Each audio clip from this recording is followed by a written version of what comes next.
Hey everyone, welcome to the Book Leads Impactful Books for Life and Leadership. I'm your series host and leadership performance coach, John Jaramillo.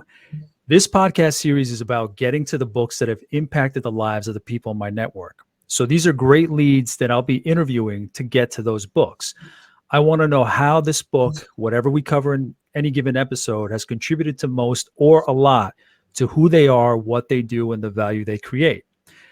So with this project, with this series, initially it was a book that's inspired you, and then it turned into a book that's inspired you, as well as maybe a book that we can cover together, and then finally a book that you've written or published or put out there. So it's evolved, but this particular one is going to be about a book that my guest has read in the past and wants to make a recommendation about, one that has provided value for her in some way that we're going to find out about soon. For this episode, my guest is Jenn T. Grace, founder and CEO of Publish Your Purpose. Now, Jenn and I were introduced through a mutual acquaintance. And keep in mind, because of the pandemic, I've never met Jenn. I never met that mutual acquaintance. I've just gotten to know them over the last year based on the various forums and discussion groups that we're a part of, different circles that we run in. And it's amazing how different we are in terms of what we do, our backgrounds, but how similar we are in terms of what we wanted for our community, adding value in whatever way we could in those different groups. So it's good to know that those great connections are out there. And before I start going through Jenn's book with her, I wanted to mention that this isn't the first time I've interviewed Jenn. I interviewed her earlier this week, along with Stephen Higgins, who's the assistant principal at the Oliver Ellsworth School in Windsor, Connecticut. The reason I interviewed them together was that the school is putting out a book that is published through Jenn's company. And I think they turned about over 100 students from that school into authors. The book is titled I Am Me. It's going to be out soon. I'm pumped about the book. I love the message of the book. I think it's so important for students to talk about who they are, to tell their stories. And I don't think we do that enough in life. And I think it should start with when kids are that age. I think it's a valuable experience they're going to have. And who knows how many authors Stephen, and their respective teams have created. But that aside, I'll put that out there as soon as it's out. I'll share it on social media. But that aside, let me get to Jenn. Jenn, thank you for joining me in this episode. Thank you for having me a second time. I appreciate it. I think it's a good sign that you decided to come back after that first one. It's kind of like, okay, he kind of knows what he's doing. So, okay, I'll join him one more time. So thank you for coming back. Yeah, of course. My first question to everybody is, who are you today? Meaning, what do you do today? What led you to it? How did you get into it?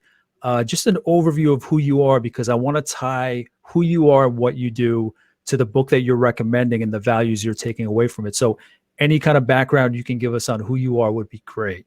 Yeah, absolutely. So in the present day, as you mentioned, I'm the founder and CEO of Publish Your Purpose. And so Publish Your Purpose is a nonfiction and memoir book publishing company. And so we focus on amplifying the voices of others who are doing really amazing work in their respective spaces. And so for me, I previously, prior to founding PYP back in 2015 or so, I had a consulting business. And in that consulting business, I decided to write my own books. And so in writing those books, I had people saying, hey, how did you know how to do this? And then it very kind of organically spiraled out from there, where I was like, okay, so suddenly I'm writing my own books, and now everyone I know is asking how I did it. Now I'm teaching people how to do it, and now I have a publishing company. So it was a very fast-paced kind of situation.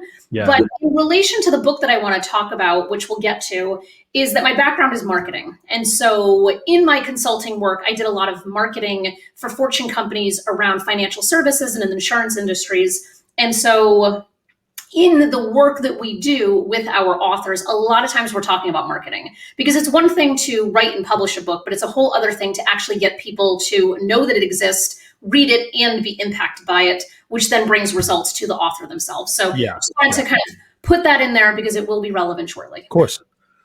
So why don't you go ahead and introduce us to the book we're going to be discussing? Again, this is one that I haven't read, so I'm going to lean on you a lot for the messaging, but I'll ask questions. When we talked about what book you would want to mention on here and go through, I could tell just by the way you referenced it. It seems like you know it in and out. So yeah, just walk us through the book, what it is, and I guess how you came across the book itself. Yeah, so the book is called Fascinate by Sally Hogshead, and the subtitle is How to Make Your Brand Impossible to Resist. And so for those who are watching on video, they can see I have a demonstration. And so this book, it's interesting. As someone who publishes books, I also read a lot of books. So as of the first half of this year, I've already read 35 books, not including the book I published. So I'm constantly consuming books, whether it's, I do all three. So ebooks, paperback, hardcover, as well as audiobooks. So when you ask the question of what book would you want to talk about? This is the one that immediately came to mind. And I just wanted to honor that because the book, I feel like probably came out in, I would say probably 2011. So it's close to a decade old. However, this author, this is one of multiple books that she has. And I learned of her through a previous business coach, actually, that I was working with probably sometime about 10 or 11 years ago. And she's like, hey, I read this cool book. It's about branding. It's about personal branding in particular. Knowing what you do in your background with marketing, I feel like it'd be something you might like. And so I consumed it immediately. And then I ran into the author because she's also a Hall of Fame speaker. And she was at a conference that I was at. And so I had an opportunity and it was a small conference that I'm very well connected into. So I was able to really have some actual in-depth conversations with her. And she's just as brilliant on the page as she is off the page. Awesome. So what was that conversation like? It's interesting because I feel like there's people who are like fangirls, fanboys of people's work. And so I would say she is absolutely my first fangirl situation of an author. I've had a couple of others since, but she was absolutely the first where I was like, your message was just so profound. And it's not even a complicated message, but it was just really profound. So to have the chance to kind of talk to her and, she ended up doing kind of a breakout workshop on top of her keynote there, which I think was very generous of her because she's a very high influential, high paid speaker. So for, I'm sure you're kind of in that space too with speakers where, they're getting paid $50,000, $60,000, $70,000 for a keynote. Most of them are not going to do a breakout session with people. And so I feel like that was a kind of just an opportunity that I would imagine probably doesn't come along for everybody. And it was, an opportunity to thank her, to say hey, your content really helped me kind of reevaluate how I show up in the world. And consequently, it's helping everybody else I talk to because I'm constantly telling people about this book, even now, 10 years later. Yeah, it's a great ripple effect. When you catch that great message in a book, I mean, it's just something that ripples away. I know my particular book that I've covered for myself, I've gifted to people just because I thought it was that great. So what does this book look like? If somebody cracks open the book, what does it cover? You don't have to go chapter by chapter, but just an overview of what would somebody get from reading this book? What is it they're going to see? So the real core of the message here is that and it's very much designed for an entrepreneurial type of crowd. And I would imagine that there's broader applications for those who are in corporate spaces, but really anyone where their image and their personal brand is important as it relates to what they do in their field. And a lot of times when we read books about personal brands, what comes up is all of the external facing things. It's what does your logo look like? What are your brand colors? What does your website look like? But it doesn't actually get to the core of what the brand actually means, what it stands for. What are those actionable words that people say, oh, PYP equals integrity, not PYP equals a green and gray logo. And so it really kind of gets to the core essence, but then it even flips it again and it focuses on how the world sees you, not how you see yourself showing up in the world. Those two things are very different. And that's a huge way to distinguish those two. So what is distinguishing those two? What does it mean? I mean, she may have outlined what the difference is, but what does it mean to you? Meaning what they actually, I don't want to butcher it. Why don't you walk us through what you think that difference is? Well, I think what happens, and I'm busting open the table of contents here for some reference. Yeah, no, go for it. So I think when it comes down to branding in general and marketing in general, we're always so hyper-focused, or not always, but many people are very hyper-focused on on the optics of it, on the kind of the outside external surface of it. A lot of times it's ego driven. And so there's a lot of kind of components that are at play, but not often enough do we stop and pause, reel ourselves in and think for a minute, how do we actually show up in the world? When you and I are having this conversation, how am I showing up? When I'm having a conversation with the neighbor, how am I showing up? Or when I'm on a stage speaking, how am I showing up? And so the way that she constructed it, and it's complicated to fully explain. However, I will give you the Cliff Notes, or an effort of the Cliff Notes. So she basically has an assessment that you take. And I don't know if it is, I'm not sure what the model looks like right now, but I have an online program that teaches people kind of how to write and publish their books. And I actually include this assessment in it because it is that powerful. It is that powerful to really kind of reframe how you're showing up for people. But you basically take the assessment and it gives you very similar to, a Myers-Briggs or something like that. But it's more based on kind of how you're answering questions. And it really helps you get to the bottom of how you're showing up. And so she has it broken down into seven advantages. And they're called the fascination advantage because it's all about, the book is called Fascinate because it's how you fascinate others in your communication, in your marketing, in your delivery of your work. And so the 7 types are innovation, passion, power, prestige, trust, mystique, and alert.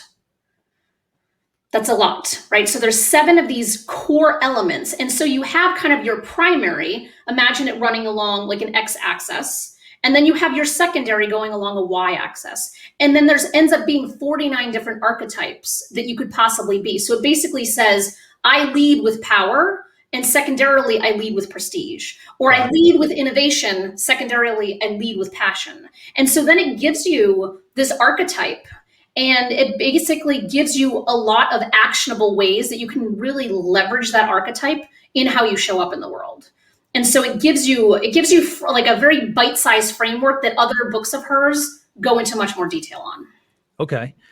So is it too personal to ask where you fall in that assessment? Or I'm just curious to see how that would play out, what that looks like. A result that somebody gets, what they got as a result, and how they factor that into their life. Is it BS? Does it really, has it really demonstrated and put a mirror up to my face that, yes, this is who I am? Like, how did it fall with you, your result? Did it hit the mark? It absolutely did. And when I have authors of mine do it, it also hits the mark. Sometimes they're kind of jarred for a second of like, oh, I wanted to be something different. But when I think about it, it's exactly who I am. Because I think we all want to be like, and the way that it's structured, there's no archetype that's better than another. They're all just, you're leveraging different strengths basically. And so my archetype is called the maestro, which is a combination of prestige and power. And what the maestro really means is that I get shit done, right? So it's the person behind the scenes who's like a puppet master, who's orchestrating and organizing and making sure that everybody's moving toward whatever that unified vision is. And when I heard that, I was like, oh my God, like that makes perfect sense. Yeah. And when you have that kind of revelation, because there's others called like the catalyst, which is someone who, I think it's passion and innovation, where they're kind of like big in terms of their leadership, like they're big in getting things started kind of thing. Yeah. And then there's my ex happens to be the wise owl, which is mystique and trust, I think. And so with that personality type, it's someone who is much more discerning, much more quiet. They process a little bit differently. And so you start to kind of see how those things interact. It can really be valuable. And so the conference that she was speaking at, it's an organization I've been a part of for 15 years. And when she was there speaking, she basically said, all right, everybody who's this archetype, raise your hand. And she kind of threw out just a couple of them. Maestro happened to be one of them. And at different tables all across this giant ballroom, people who stood up, I'm like, oh my God, those are all friends of mine. Like almost all of us were the same archetype. And I'm like, well, it seems very convenient that we are all basically the ones that are kind of like that. And that's why we get along, is because we're the ones that are like, all right, come on, let's go, like chop, let's keep moving. Let's get this done. Yeah. And so it just kind of, and then it kind of just built like a whole new kind of sense of community on top of it. Yeah. And I think one of the pictures that I've seen of you online was one that they used for the SIP sessions, where you're kind of moderating something and you have your hands up and you look like a maestro. So it's funny that that's the one that you got. Mhm. So in general, is it that people, the disconnect between what people try to do and what they put out there is that they're trying to be something they're not, essentially, that they're Yeah. trying to fit into a different archetype, but obviously they can't, because when they get down to who they genuinely are, they just don't fit that mold. So you need to back what you're saying, what you're demonstrating. Yeah, I think that's a great way to phrase it, because if you just think about how much excess energy you're spending when you're trying to show up as someone that you're not, then Exactly. really you have this default wiring that's just kind of who you are. It's I feel like it's similar if we think about introvert, ambivert, or Oh extrovert. yeah. Every like there's so much messaging that makes it seem like being an extrovert is so much better, when the reality is that if you're not an extrovert and you're trying to be one, or vice versa, you are just Yes. completely depleting yourself and not really showing up as your true self. Yeah. It's amazing, people that I've worked with, whether in leadership coaching or just coaching students in business school, it's amazing how lost they feel because they've given up, not given up, but they're kind of compromising who they are. They're trying to fit a mold that's not really them. And it's exactly as you said, when you're not really trying to tap into who you are, you're, how it's been when you do something you're passionate about, right? It takes like minimal energy. You're just in flow. You're doing it right away. It doesn't even impact you. I know for me, when I'm done with it, I leave even more energized. But as you said, when you try to fit in and try to, fit a square peg into a round hole, I mean, it's not going to work because, as you said perfectly, it's that energy that you're using in the wrong way. Mhm. Yeah, and that's And just there's just so much that people leave on the table because they don't do that. And I think that we have, like, we're in such an ego driven society in general that I think that people put an imbalance on different skill sets. And so they Yes. want that very kind of charismatic, extroverted leader, the person who, is always kind of out there front and center. And then it makes everybody behind that person not feel great. And I feel like it's such a detriment to so many people in their natural brilliance and skill sets. And so Yeah. it's kind of interesting when, like, looking at the maestro, because this book was absolutely pivotal in kind of just even my evolution as an entrepreneur, because I've been doing my own thing since 2009, and kind of, even before that I was freelancing for a bunch of other things while I was employed by somebody else since I graduated college. And so when I looked at it, in my evolution of starting my publishing company, I used to go out and do tons of keynote speeches related to the consulting work that I did. And one day I was doing a keynote in Milwaukee, and I kind of had this light bulb moment of, it's all well and good because I love talking to people. I have no shortage of words. I love being on a stage. However, my default programming is behind the scenes, which is the maestro. And so I had this aha moment that was, all right, I'm talking to however many people are in this audience. I don't remember the number. It was like 2,000 people, we'll just say. What if I took this skill set with helping people get their books out there, and I was just the one behind the scenes helping 100 people who then got on 100 different stages in front of an audience of 2,000? My reach and amplification of others can be so much more greater than if it were just me alone standing on a stage. And it was really this knowledge of that default skill set of being the maestro that made it be like, it was just a complete no-brainer of like, of course I should be behind the scenes. So in talking about being the maestro, giving us some insight into the work that you've done, how you came to own your own business, drive your own business. What did you go to school for? Just out of curiosity. So my undergrad is communications, and my Okay. graduate is integrated marketing communications. Okay. Okay. And when did you know you wanted to go down that field, or communications, and what is Oh, that smile? a great Huh? question, because I don't think I ever knew. I think Okay. I was looking like I really, the first marketing class I took as part of my undergrad, I got a D in. So it was like the five P's or whatever, like price, Yeah. product, place, Yeah. whatever that. And that class was awful. And I was like, who the hell would go into this? And so I decided to opt for just broad communications instead of a general liberal arts degree. Then I got employed. and was a marketing manager for an insurance company. And once I started doing that, I was like, all right, I need to know more about what like marketing really is versus this one really crappy class that I took. Yes. Yeah. Then I ended up getting a graduate degree in marketing specifically, because once I saw how everything connected, I was like, oh my God, this is exactly what I should be doing. And so I didn't really know until I was probably like 27. Yeah. And that's what, I mean, all it takes is one class to show it to you right or show it to you the wrong way. Mhm. And that dictates what you see. It's amazing how you can have the right professor, the right class, but if they don't translate it in the right way, you're just not going to see it. So that's just interesting to see what your background is in terms of education and everything leading up to where you are now. So after you read this, can you tell us a little more about that? How did your mentality shift? Even if it was subtle, if it was major, what steps did you take, or did you just kind of did you say, okay, now I understand, keep doing what I'm doing? Did you harness it a little more? Did you refine it a little more? Yeah, I let it incubate for a while, because I think with any assessment that we take, and I'm a big fan of assessments that are research and data backed, like not Yeah. just some random what kind of cheese are you type of survey online, right? Like those are not helpful. And there's a lot of business ones that are equivalent to like what type of cheese you are. And so with her, like it is very, very data driven and research backed.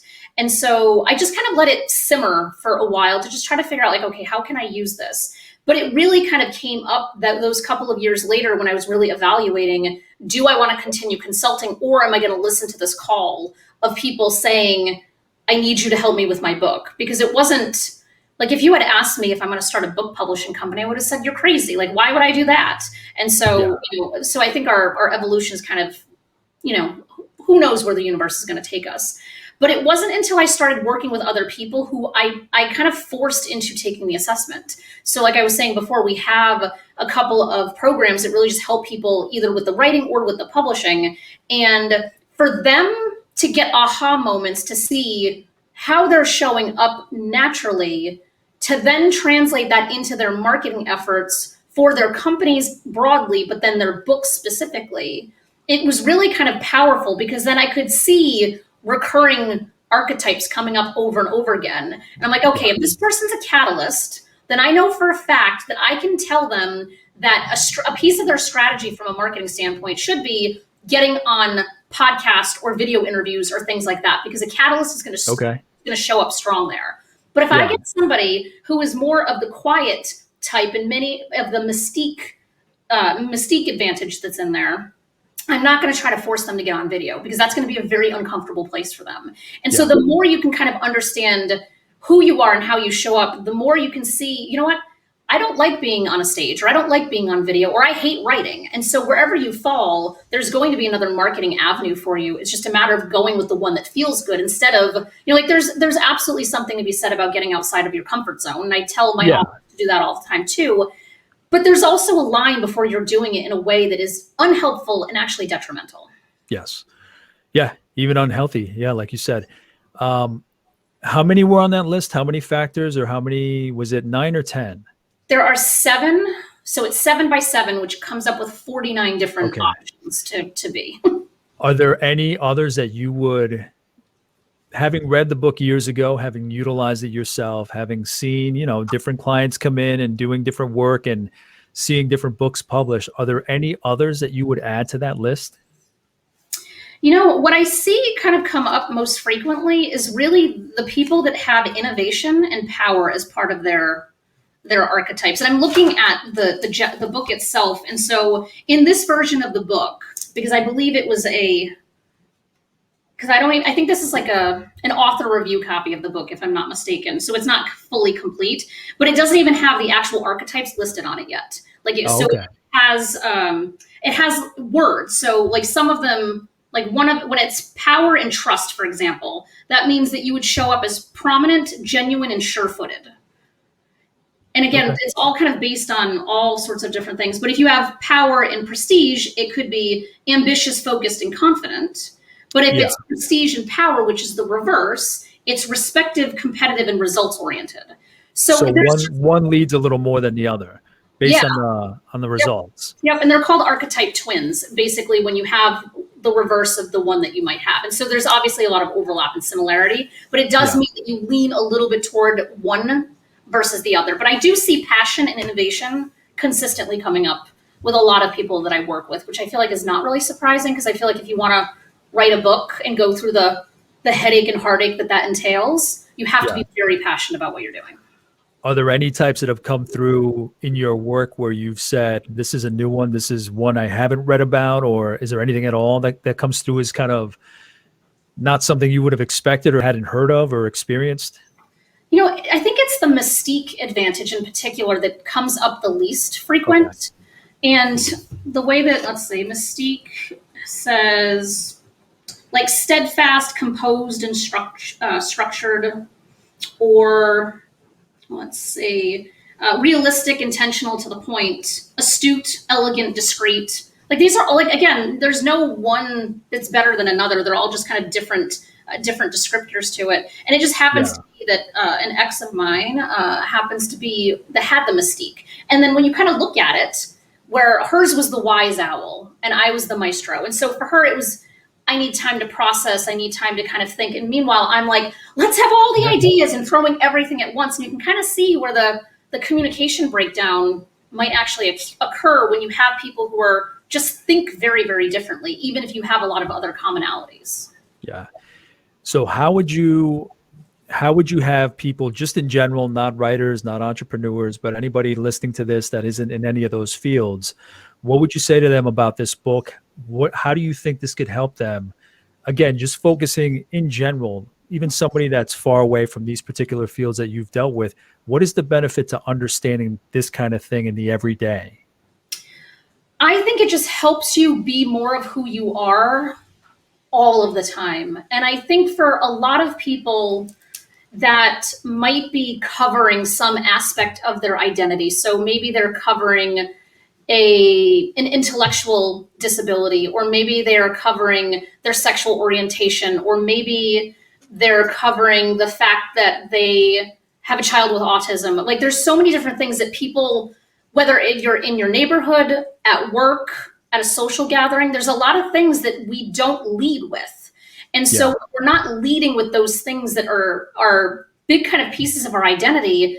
We get caught in this kind of covering situation where we're like, okay, I can't tell this person this thing, I can't tell that person that thing. And so it especially shows up within the LGBTQ community, like very much so, in communities with disabilities. So, because you don't want to be the other in a room. And so when you have that kind of factor at play, I think when you have just other descriptive adjectives that can kind of really show who you are, you don't have to lean maybe on those other areas of your identity. You can just kind of show up and say, I'm known for being passionate and creative and, determined, or whatever the words might be, because then you can just focus on, how am I always showing up passionate, creative, and determined, whether it's talking with the neighbor, or whether it's in a job interview, or going for a promotion at your job. So I think it can help just give language where language might not exist currently.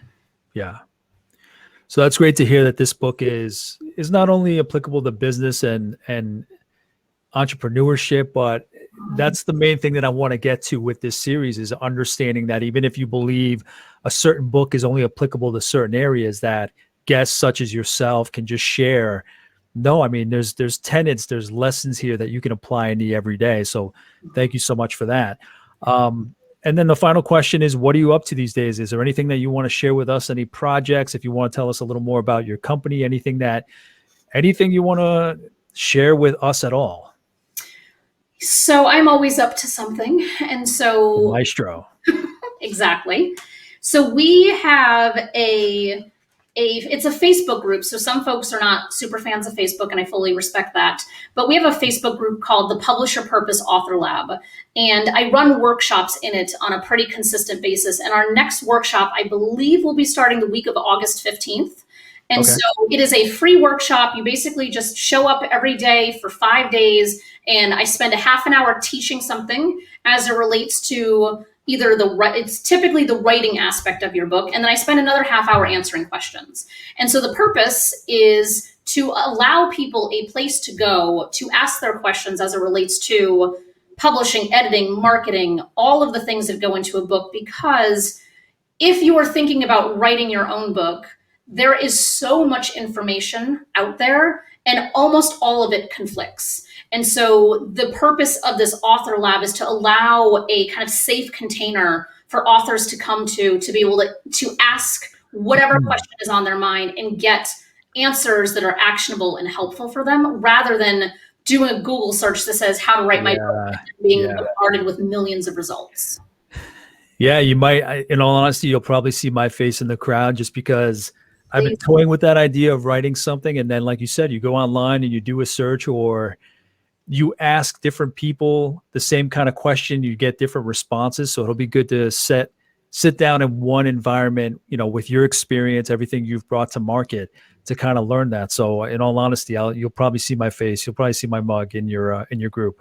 Please, I would love to see your mug there. And many of our Purpose Practice community members and those connected to Fathom have been in previous workshops there as well. And so it's just, I go live every week of just, hey, whoever's available. And then I have like the mini sprints of the workshops too. So I want to be able to provide objective and helpful advice for people, because so often, and of course, it's not to say I don't hold biases, because of course I do.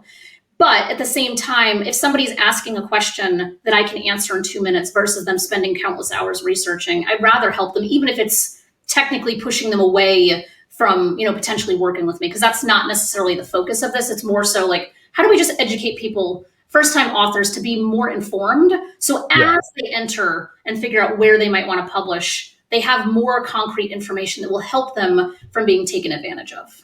What Publish Your Purpose, how many books have you published? I mean, what are we talking about? Like, and it's across different genres, different backgrounds, right? Yeah, so we definitely have a lot of leadership, diversity, equity, inclusion, LGBTQ, health-related, mental health-related. So it's very much in kind of like the business and self-help space. And I believe we are right around 80 books at this juncture. Okay. Mm-hmm. Okay. That's 80 books that we've published. We've helped hundreds of authors, but 80 books that have been published through us. Awesome. I really do look forward to attending that workshop. I think I'd seen it. I think I'd seen some of our mutual connections attending it, but I couldn't at that point. But I'll definitely look into it. Is there anything else you want to share about your company, contact information, anything at all, Jenn, so people can get in touch with you if they have any general questions, or if they want to join that Facebook workshop that you just told us about? Yeah, absolutely. So they can just head over to publishyourpurpose.com. And, we're in the middle of a rebrand now. So I ask for your don't pay too close attention to what you see. We're in progress. But yeah, I only laugh just because I'm going through the same thing, but that's the only reason I laugh. Yeah. I feel like anybody who's going through a rebrand, like, fully understands, like, just kind of like look with one eye. But all of my contact information is there. I'm always happy to get on a call with anyone who's just trying to figure out what the best path looks like for them. And, and especially someone who's listening to this, I feel like they're probably going to be like 2 degrees of separation. So yeah, I'm always happy. And my online calendar is directly at Meet with Jenn with 2 N's. And so you can just get right on my calendar there even.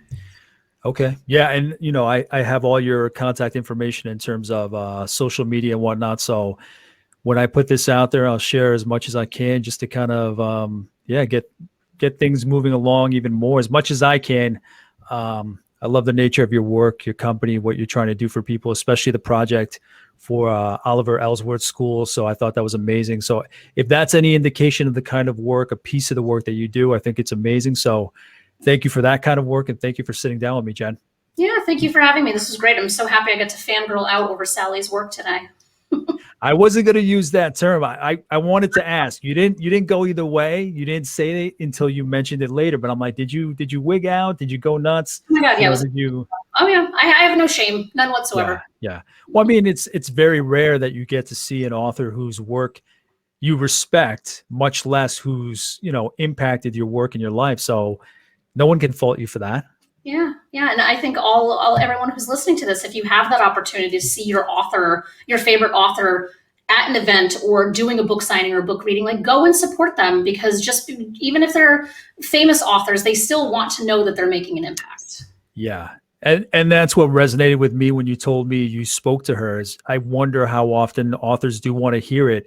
They may see it in the sales, they may see it in webinars and speaking engagements, but that one-on-one, really hearing how somebody feels you made a difference in their life, that's got to mean everything to them. Well, yeah, that's why they wrote that. That's why they wrote the book in the first place. So Yeah. and I feel like it doesn't matter to what level they're on. I think it's really important. All right, perfect. Thank you so much, Jenn, again. Thank you. And thank you, everybody, for watching, for listening. Please subscribe wherever you're watching. Please subscribe wherever you're listening. Let me know how I'm doing. No shame here. I want to get better as I go. And it's an ongoing work in progress, and I need people's help to get this community going and to learn more about the people that are in our community. So if you have anybody else that you want to suggest for this program, or you yourself, please shoot me an email, johnmjaramillo@coachitout.com. And thank you for joining. All right. Take care.